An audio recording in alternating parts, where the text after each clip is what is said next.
Well, hey guys, welcome back to the channel. Last night we came home from a friend's house and we found this tree down in our yard, which is not the worst thing in the world, except for it fell on the kids' pool, which is not great. So we are gonna try to cut this tree up, show you guys how we're gonna do that, and see what the pool might look like afterwards. So let's go ahead and dive in.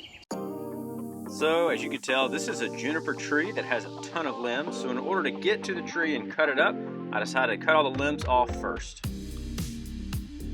So for this project, I'm using my Ryobi limb saw. This is a great product if you're looking for a limb saw. I'll leave a link for it in the description. But I only have one battery, which is why it took me a couple of days to get this part of the project done. It also wouldn't be a DIY project without something breaking or going wrong. The chain came off, so I just put it back on and got back to it.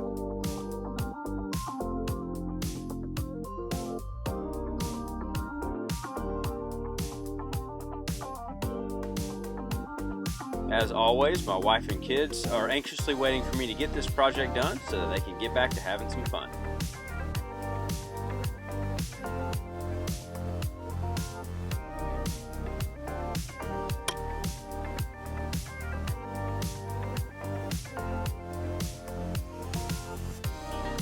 All those limbs also made a huge mess in our yard.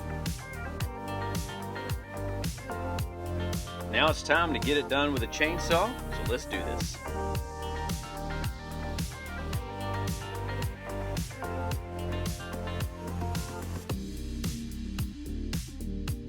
As you can tell, my chain is pretty dull. I do end up going to get a new one, but as most of y'all know, you have to use what you have at the time.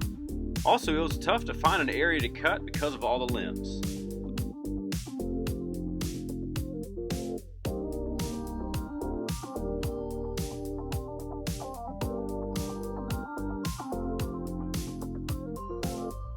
When using a chainsaw, be very careful. Use eye and ear protection, and you can even wear chainsaw pants and a vest to protect you. Also, make sure you control your blade the entire time because kickback is very dangerous. One of the reasons I cut the limbs off first was to take the pressure off the tree so my chain wouldn't get bound up or kickback while I was cutting the tree.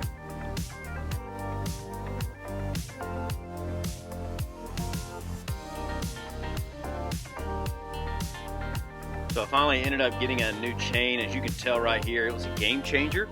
If you're able, I recommend keeping another chain on hand or even just having a sharpener if possible.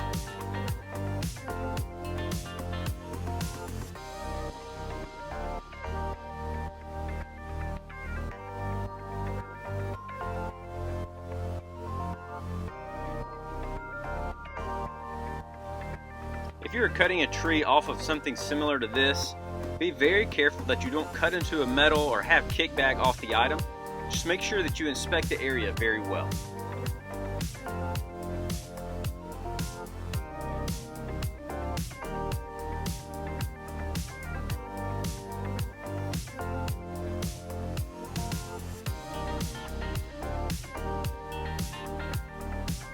Once we cut the tree up, we found a couple more holes.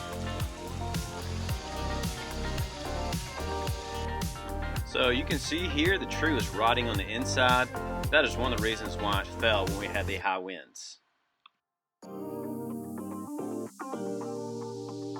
Alright guys, as you can tell, I was awkwardly able to get a lot of these stumps out of here. I hadn't gotten that one yet.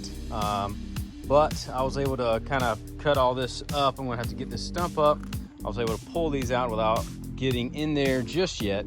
But I do want to show you just the damage on it. You can tell that's pretty messed up. There's a hole right there. I don't know if you could tell. It kind of broke the lining, so that's really a problem. There's also some holes kind of under those sawdust marks. There's some holes in there where the limbs had popped. And then you can tell it's broken right here. And also right there. So don't think this is going to be salvageable. I was able to save the fuel filter, or the filter over there, so we'll see what I can do with that. But the rest of these, you can tell most of them, even the ones that it didn't break on, are still bent, kind of messed up. So we'll have to see what we're going to do next.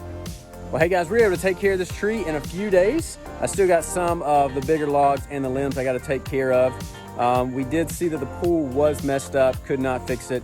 So we didn't throw that one away, but we are gonna get the kids a new one. I'll show you guys a video of that once that happens. We were able to dig that stump up. I got a video for that. You can check that video out here, and that was a doozy. But thanks so much for watching this video. If you did like it, you can leave me a comment, you can like and subscribe, but I hope to see you in the next video.